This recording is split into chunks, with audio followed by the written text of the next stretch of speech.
Alright, what's good everyone? Welcome back to another video. In this video I want to talk about my favorite apps for my Z Fold 6, so let's get into it. The first app that I really love and I use a lot for almost everything I do for content creation is PicsArt. So basically PicsArt is kind of like a Photoshop clone where you can do so many different things. Like you have access to a lot of different features that I don't think a lot of people actually realize. Like for example with PicsArt you can do cloning where you can zoom in on the image, select a different part of the image to clone stuff from that area onto another part of the image, so that it's kind of like getting rid of blemishes or like little specks of dust, things like that get in the way of your image being clean. Like that's such a nice feature and it's all for free. Then you have, different effects. You can add stickers, you can draw on the image, you can resize the image, you can even change the pixels per inches. You can add other images on top of your image and even cut them out, which is really nice. I use that a lot. You can adjust the transparency, you can add text and customize the text in so many different ways. There's just a lot you can do with PicsArt. So it's honestly my favorite photo editing app when it comes to like, creating thumbnails and creative photos and stuff like that. My next favorite app for the Z Fold series is Sketchbook. So Sketchbook is a drawing app where it has a lot of different tools and you can just basically draw, and it's pressure sensitive. It works with the S Pen really well. You can customize,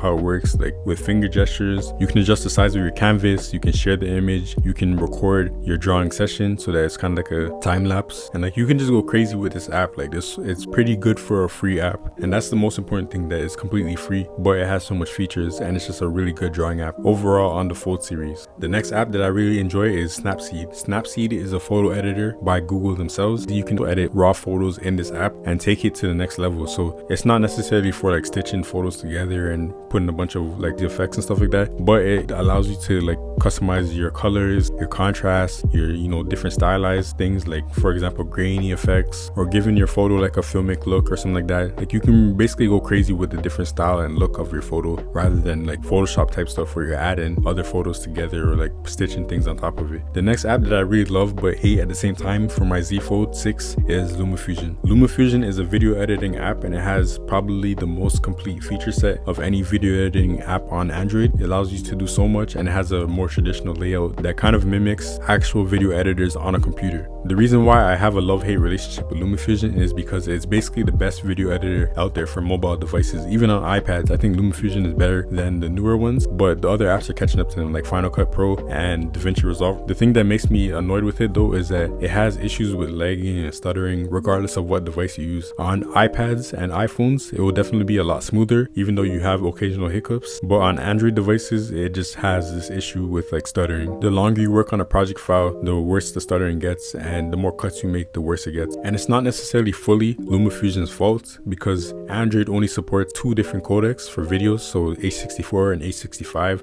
And if you're not familiar, in short terms, a video codec is how the video is recorded and encoded, and it uses like different compressions and stuff like that. And H64 and H65 are really good for viewing videos, but they're not good for video editing, because every single time you make an edit to your video, the phone and the software literally has to decompress the file and then look at it, make the edit, and then it compresses back. So that action of decompressing and compressing takes a lot of work for almost any device. Even high-end computers have issues with the H64 and H65 codec, and of course Lumafusion is going to struggle with that. That's just what it is. So in a sense, you're going to have issues with Lumafusion just because of the limited codec availabilities on Android, but at the same time I feel like it could be a little bit better and it could be more optimized. So yeah, when the app works, I really love it and it's amazing. It's just so sick that I can do this kind of stuff on my phone, but then when it doesn't work, it's like, holy bro, it's pissing me off. So it's just it's kind of annoying to bounce back and forth. But anyways, Lumafusion definitely deserves a spot in my favorite apps for this phone because it makes the best use of the phone screen size.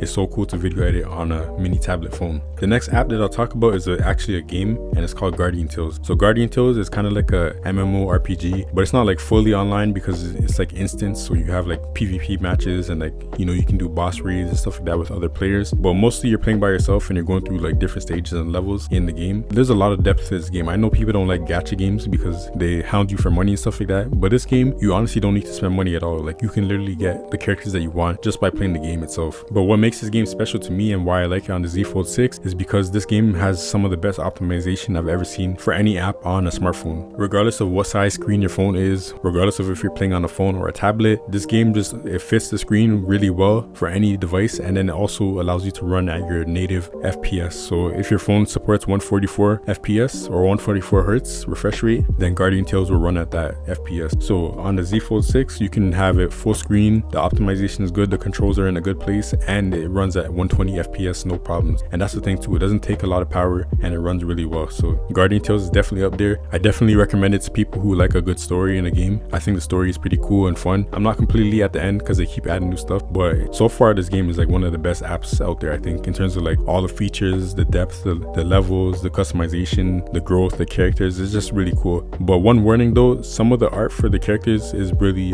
kind of inappropriate. So if you're somebody like me who doesn't really rock with that kind of stuff, you know, ecchi anime type of art, then that's just a warning for you. But yeah, overall Guardian Tales is a sick game for the Z Fold 6. The next game is TFT. So TFT doesn't necessarily fit the Z Fold 6 screen the best, but I really enjoyed how I can use the S Pen to, you know, interact with it. This is something that is really nice because sometimes in TFT you need some precise taps to move your characters and, you know, interact with the store and stuff like that, especially on a foldable phone where things might not be lined up perfectly. There might be some overlap in terms of the UI and stuff like that. So using the S Pen is really fun for me and I enjoy that. And also the fact that like I can, you know, put TFT into a floating window and continue playing it while doing other things on my phone or do split screen, and it just works so well with those kind of things because TFT is an auto chess game, and that means that you're building your team and you're placing your characters, but every time they fight and go to battle, they're doing it automatically. So you don't necessarily need to watch them battle too intensely, or you don't need to like constantly be in the app. So like I can set up my team and then I can continue doing other things on another app in split screen. So that's why I love TFT when it comes to split screen, because it's so easy to multitask while playing the game. But however, when you get to the later rounds, like it's the top 4 people left in the game, because people get eliminated throughout the game, the top 4 is when you need to actually pay attention to the game and like, you know, place your characters in the good places or counter place versus your opponent and stuff like that. Especially top 2, that's when you really need to try hard. So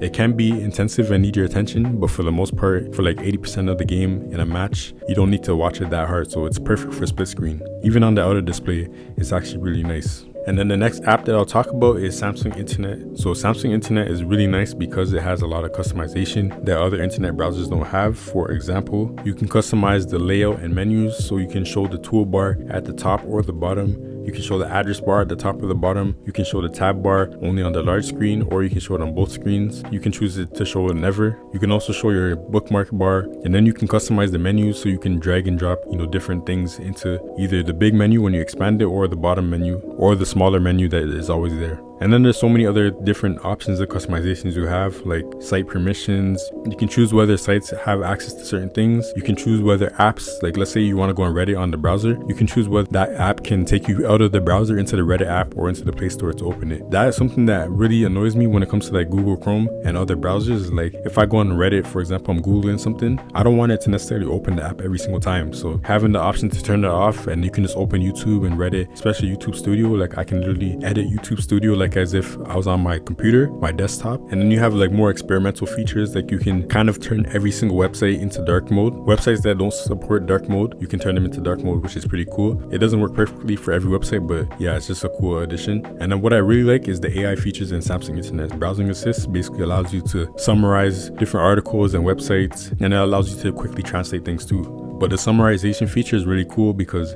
if I'm really being honest, like a lot of these articles, especially when it comes to smartphone articles, they're really just copy and paste. They're not really saying anything. So you go on Samsung Internet, you press summarize, it will summarize the main points of the website or the article, and it's pretty cool. And I find that it does actually give you the information that you want to get from the article. And then also you can add plugins to Samsung Internet. So the plugin that I use is the ad blocker, and it just basically, you already know what the ad blocker does. It blocks ads on websites, and it actually is pretty effective, especially when you're going on all these article websites, you're trying to research something, there's a lot of ads, so ad blocker helps. Overall, Samsung Internet is a really good app, and I think it's underrated low-key. But going further into that, my next favorite app, or I should say apps, are the Samsung ecosystem app. I know a lot of people, they think like bloatware when it comes to Samsung phones and stuff like that, they delete all the Samsung apps, but a lot of the Samsung apps have really cool synergy and features, especially like combined together. So for example, the Reminders app and the Notes app, you can create a note, you can save that note to your Reminders app, and then from the Reminders app you can also connect it to your calendar, and then basically your note will be in the calendar and in the reminder,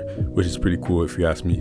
So you can work on your notes, and then it will be in the Reminder app, so you can check it off if you have the widget on your home screen. And then also if you're like, you know, browsing on your calendar trying to see the dates and stuff like that, things that you planned, if your reminder / note is relevant, then you can have it there and it will just be visible. Like I think that's pretty cool synergy to have everything connected. And then there's other like really cool features that the Samsung apps have that other apps don't. Like for example, the widgets for all the native Samsung apps can be transparent on your home screen, so that's really cool for customization and if you're into that kind of vibe. And then you also have the ability to mark up your calendar. So if you use Samsung Calendar, you can connect it with your other calendars like Google Calendar or your Microsoft Calendar, and you can mark up your calendar with your S Pen. So you can draw on it and, you know, write important things and stuff like that. I think it's just a really cool addition. It's a really cool feature. I think Samsung also has the best Files app on Android. It just works really well. You can drag and drop, you can highlight and all these different things, you can rename. It's just very functional and easy to use, and a little bit closer to like a computer interface than other Files apps, in my opinion. So yeah, the Samsung ecosystem of apps is actually really nice and underrated. So if you haven't tried them, I suggest you give them a chance. And then the last app I'll talk about, it is another Samsung app, but it's kind of separate from the other apps, and that is Bixby. So Bixby is low-key underrated because of quick things that you can do compared to like Google Assistant. Like with Google Assistant, you have to say hey and then the word to, you know, activate it, and it could take some time. Whereas with Bixby, you can just say Bixby and it will work. You can also customize it. You can change the voice. Obviously, you can change whether it wakes up during media. So if you're listening to music and you say Bixby, you can set it to actually wake up or not wake up. But the reason why I like it is because for short things or small tasks, I rather use Bixby than Google because it's just very fast and easy, and it's one word versus, you know, saying hey and then the word. Bixby, play. Bixby, pause. Hey, play. Hey, pause. Hey, pause. Bixby, turn on the flashlight. Bixby, turn off the flashlight. Bixby, open notes. Bixby, open YouTube. Bixby, what time is it? It's 4:05 p.m. Bixby, where's my phone? I will find your device. Bixby, where's my car keys? I will find your device.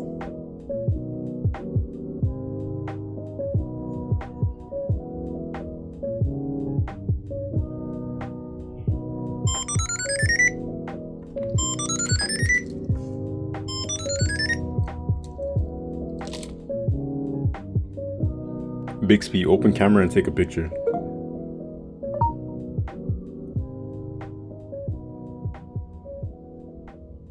So for example, let's say I want to turn my flashlight. I could just say, Bixby, turn on the flashlight, and it will just turn on. If I wanted to do that with Google Assistant, I would have to say, hey, turn on the flashlight, and then it will confirm and then it will do it. But I feel like Bixby is a little bit more tightly integrated when it comes to like just basic functions of your Samsung device. It also has offline processing, so it just works a little bit faster in that sense because it's offline. And the cool thing is that you can use Bixby and Google at the same time. So you can have hey activate and also Bixby activate. So yeah, like I said, I use them in tandem. So if it's a quick thing like open app or turn on the flashlight or turn on the volume, turn on my TV, things like that, I'll use Bixby. But then if it's something more elaborate, like turn on the kitchen lights, for example, then I'll use the Google Assistant, obviously, because my smart devices are connected to my Google Home. I wish honestly, if smart things connected to more devices, then I'd probably use that over the Google ecosystem and Google Home and stuff like that, because I also really enjoy the SmartThings app and just how simply laid out it is. But yeah, these are all my favorite apps for the Z Fold 6. Let me know your thoughts in the comments if you agree, if you've tried any of these apps, or if you're interested in any of them and have any more questions. But until the next video, we are out. Peace.